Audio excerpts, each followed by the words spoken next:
పవన్ కళ్యాణ్ అంటే ఒకప్పుడు style icon.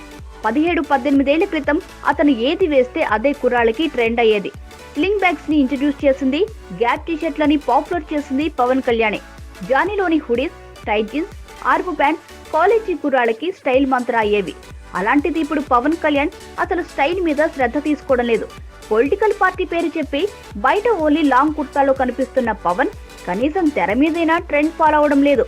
Katamarayudu చిత్రంలో అతని కాస్ట్యూమ్స్ చూస్తే అసలు పవన్ కళ్యాణ్ లాంటి స్టార్ కి ఇలాంటి బట్టలేంటి అనిపిస్తుంది. కొత్తగా ఏమేమో పాటలోని స్టిల్ రిలీజ్ అయింది. అందులో ఆ జీన్స్, ఆ జాకెట్, ఆ షూస్ ఏది మ్యాచ్ అవ్వలేదు. చేతికి దొరికినవి వేసుకుని వచ్చేసినట్టున్నాయే తప్ప ఒక స్టైలిస్ట్ ఉన్నాడని అనిపించలేదు. పవన్ కళ్యాణ్ బట్టలే అదో రకంగా ఉంటే ఇక శృతి హాసన్ కాస్ట్యూమ్స్ అయితే సైడ్ డాన్స్ అనే తలపిస్తున్నాయి. బడ్జెట్ పరంగా బాగా పొదుపు పాటించారని ఈ చిత్రం గురించి టాక్ నడుస్తోంది.